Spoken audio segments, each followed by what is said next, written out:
Hey everybody, this is Heidi from the blog Hands Occupied with another knitting video tutorial for you. Today we're going to tackle something called the Rickrack Rib Stitch. I first came across this worked flat only in Barbara Walker, the legendary Barbara Walker's first Treasury of Knitting Patterns on page 44 to be precise. So if we look at this sock here, you can see the Rickrack Rib stitch used as a cuff on a sock, but socks are worked in the round.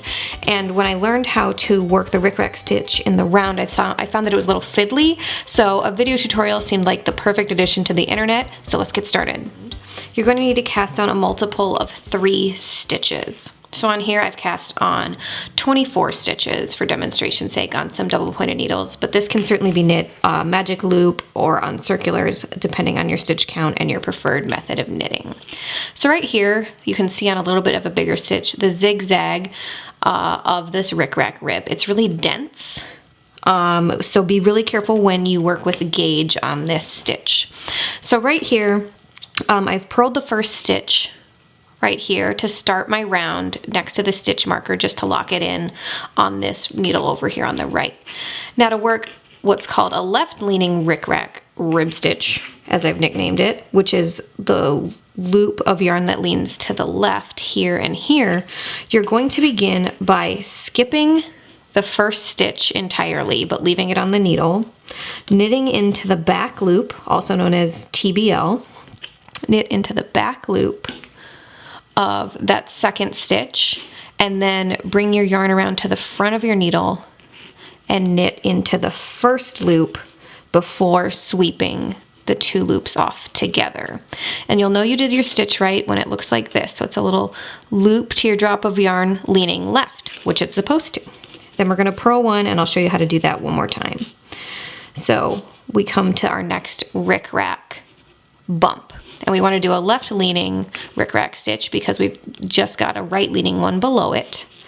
So we're going to knit into the back loop of the second loop,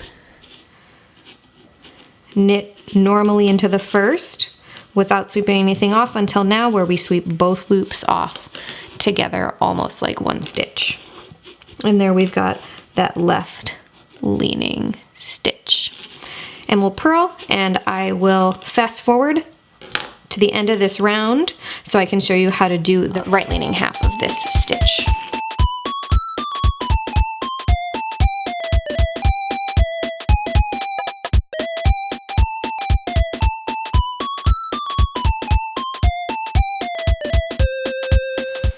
So we're at the beginning of our rounds, we're going to pass our stitch marker, if we've got one, over to the other needle, and just like the left leaning part of the Rickrack rib stitch, we're going to begin with a purl 1. And now the right leaning stitch is where in the round things get a little weird. So what we're going to do, I want to make sure you guys can see this nice and clear. What we're going to do is pull the front loop of the second stitch around. See that?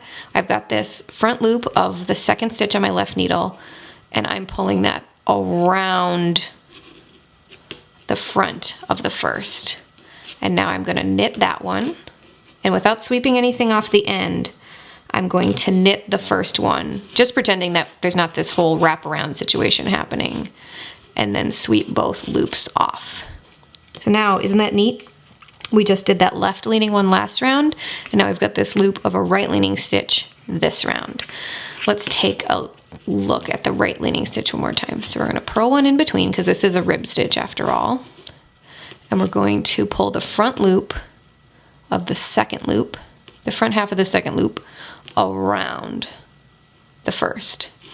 Yarn over to knit that one, but before we're sweeping anything off, we have to knit that first one. And bam, left zag, right zag for our Rickrack rib stitch. Now taking a closer look at these socks I showed you at the beginning, this is what the Rickrack rib stitch looks like in a very, very blue, beautiful blue yarn at a smaller scale. And isn't that fun? It is all zigzag all the way around. It's very like confetti-ish almost to me.